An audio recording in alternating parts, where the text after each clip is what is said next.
Destructive warned thunderstorms brought hail up to 3 inches on Wednesday, and as drastic as that may be, it has been on the smaller side over the past several days. Hail up to 6 inches in diameter was reported Sunday in Afton, Texas, as powerful supercells developed strong updrafts capable of producing massive hail. On Monday, a hailstone reached 5 inches.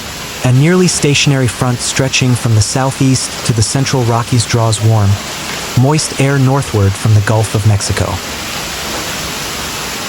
This influx of moisture is fueling widespread showers and thunderstorms across the region. There is also a cold front that will be diving down across the Lone Star State on Thursday, bringing additional storms. Severe thunderstorm that crossed through the northeastern suburbs of Austin, Texas, Wednesday night, dropped hail and caused massive flooding that resulted in several water rescues. One person was swept away by the floodwaters and reported dead. Floodwaters inundated streets as leaves and hail clogged drainage systems. Water rose rapidly after more than 3 inches of heavy rain, causing one river gauge to rise from 3 to 13 feet in 30 minutes. The storm also knocked out windows at the Capitol building. A roof at a gas station in North Austin collapsed on a number of vehicles below.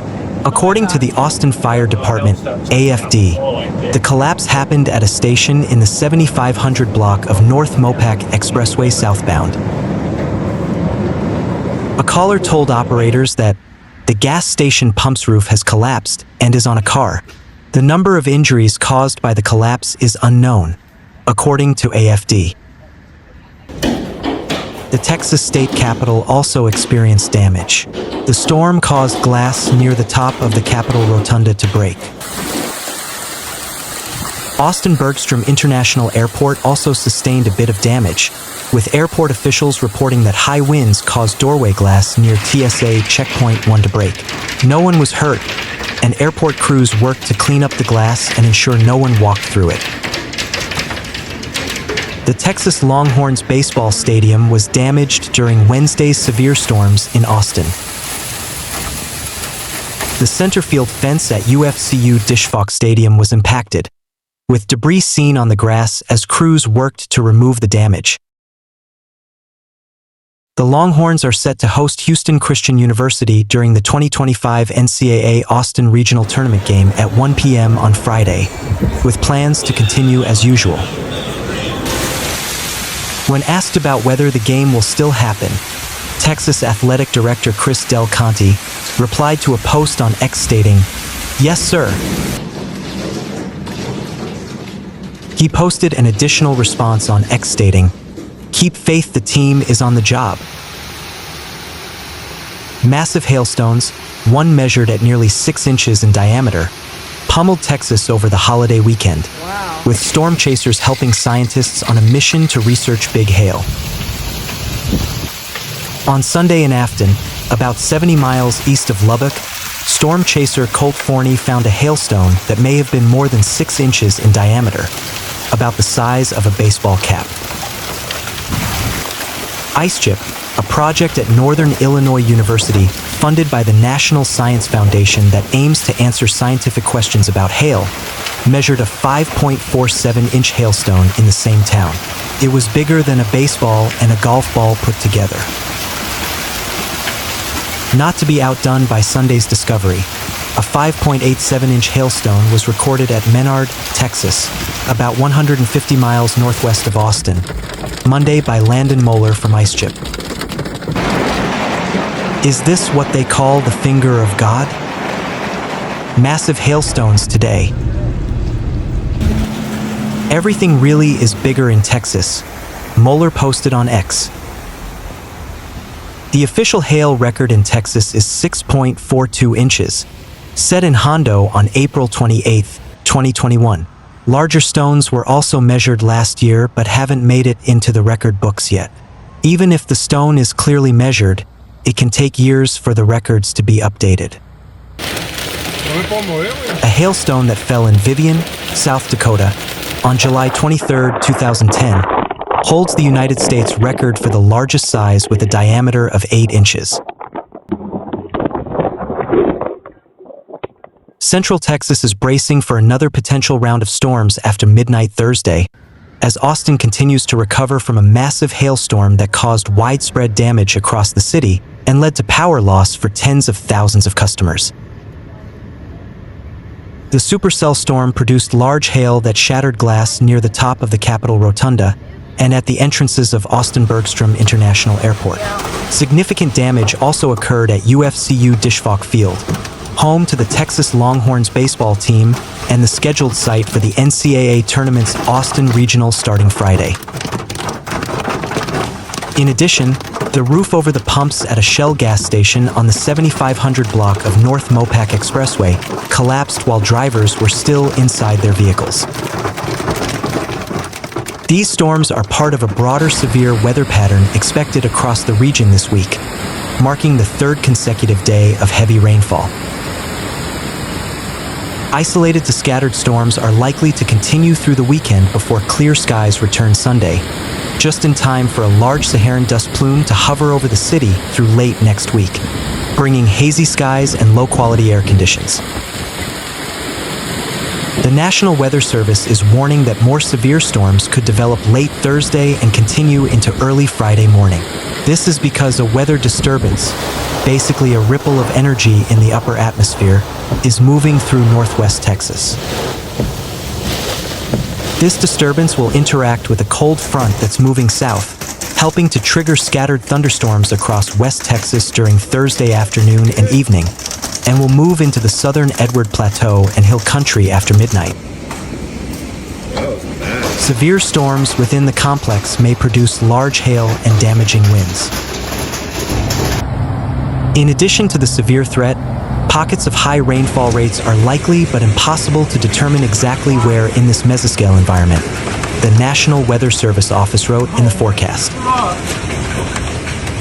This could lead to isolated instances of flash flooding, especially if the heavier rates set up across any areas that have received heavy rainfall the past few days. Eastern Hill Country and I-35 corridor from San Antonio through Austin.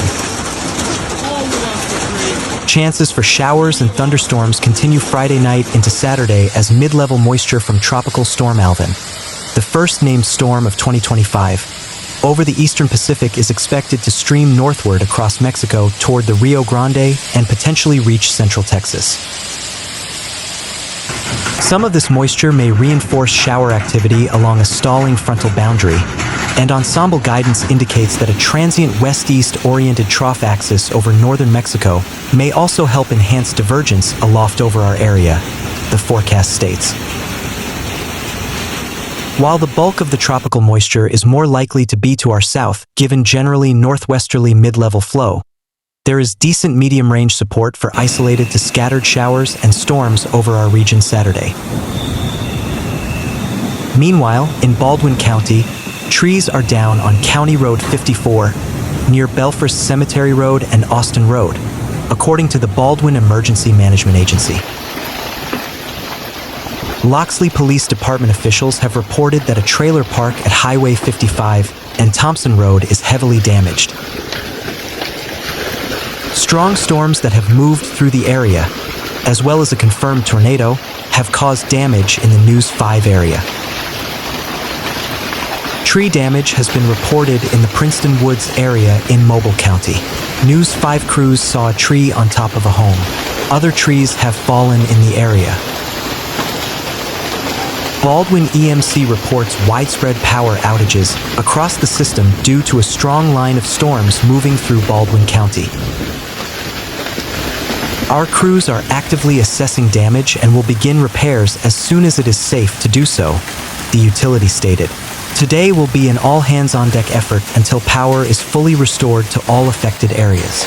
We ask for your patience and, most importantly, your caution. High winds may have brought down power lines in some locations. Baldwin EMC advises the public to stay alert and stay away from any downed lines. Your safety is our top priority, Baldwin EMC said in a social media post. Thank you for your understanding as we work to make repairs and restore power as quickly and safely as possible. A weather alert was issued by the National Weather Service on Wednesday at 3:20 p.m. for strong thunderstorms until 4 p.m. for Mobile County. Tropical Storm Alvin formed into the eastern Pacific Ocean on Thursday, May 29th, becoming the first named storm anywhere in the Northern Hemisphere this year. Forecasters with the National Hurricane Center say the storm poses no direct threat to the United States, but it could bring locally heavy rain and gusty winds near the west-central Mexico coastline late week into the weekend. Alvin's formation marks the end of an unusual drought of tropical activity in the Northern Hemisphere. In mid-May, forecasters noted that multiple storms, often in the western North Pacific, usually had formed by this point in the year.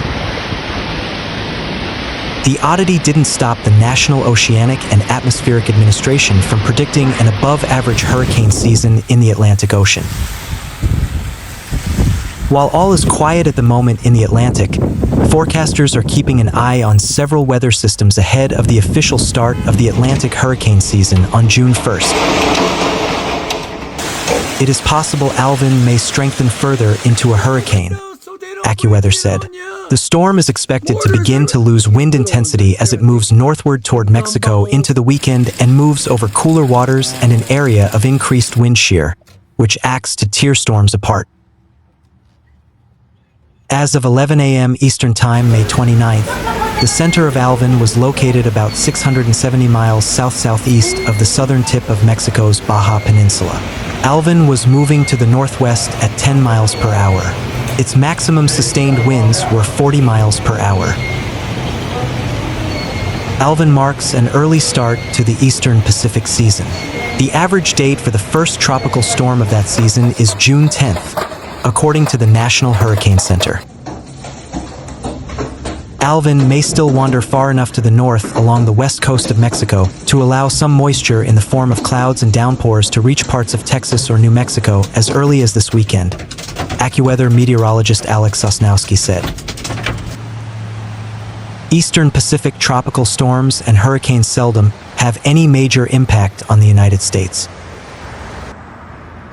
While many eastern Pacific tropical storms and hurricanes move west-northwest and eventually fizzle in the open ocean, some do strike land, as we saw in 2023 with the remnant of Hurricane Hillary in the desert southwest and with Category 5 Hurricane Otis in Acapulco, Mexico, said Weather.com meteorologist Sarah Tonks in an online forecast.